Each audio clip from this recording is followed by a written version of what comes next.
Apa yang kita lakukan itu bukan hanya produktif, tapi bagaimana caranya supaya menjadi berkah.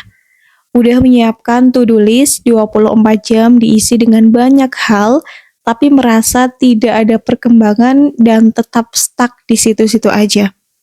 Nah, teman-teman, kenapa sih keberkahan itu sangat penting banget, apalagi di dalam waktu yang kita kerjakan? Yang pertama, tanpa keberkahan kita akan merasa sibuk tapi sia-sia. Seolah-olah semua kegiatan 24 jam kita itu diisi dengan padatnya kegiatan yang udah kita persiapkan. Tapi kita merasa ya hasilnya nggak ada dan bahkan sia-sia aja gitu loh. Terus yang kedua adalah keberkahan itu menciptakan impact bukan cuma output. Allah ridho dan Allah itu ada di dalam waktu kita.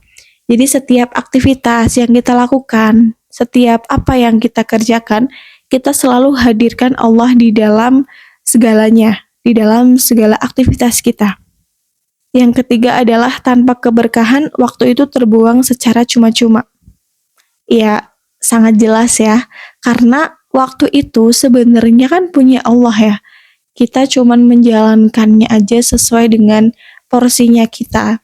Jadi biar waktu yang kita gunakan itu sesuai dengan apa yang Allah mau, hadirkan Allah di dalamnya.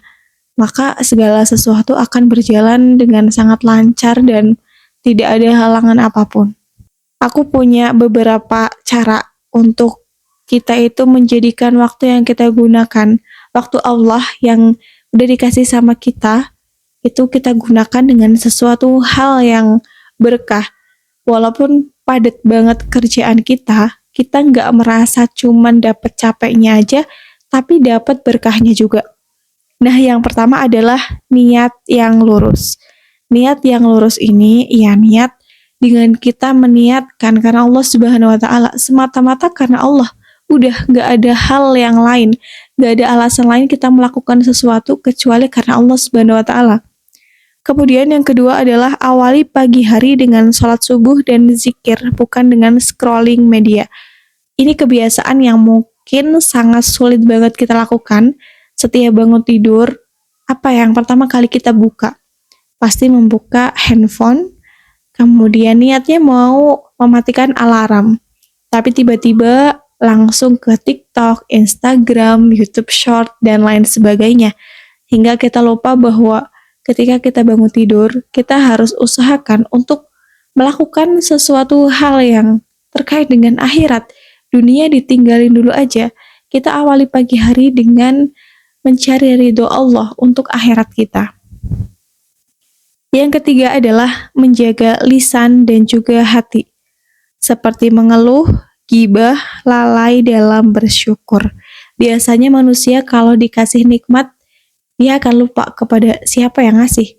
Tapi ketika dikasih musibah, dia akan selalu ingat kepada Allah Subhanahu wa Ta'ala.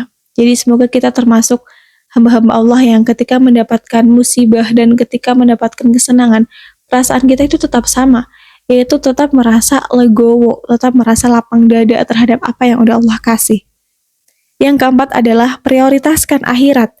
Ketika ditanya, maka why yang bagus menunjukkan keberkahan dalam melakukan sesuatu. Ketika ditanya, why, kenapa kamu melakukan ini? Kenapa kamu berjuang sampai segini? Semakin jawaban kita bagus, semakin why-nya itu bagus, maka kita akan memiliki keistiqomahan dalam melakukan sesuatu. Nah, teman-teman, niatkan semuanya karena Allah Subhanahu wa Ta'ala, maka kita tidak akan pernah merasakan kekurangan di dalam hidup. Maka kita tidak akan merasakan kegelisahan dalam menjalankan sesuatu. Biar lelahmu tidak sia-sia, maka libatkanlah Allah di dalam setiap agenda yang kamu jalankan. Biar kita ketika ditanya di dalam pengadilan Allah bisa menjawab bahwa waktu dan kegiatan yang udah kita lakukan itu kita niatkan karena ada Allah di dalamnya.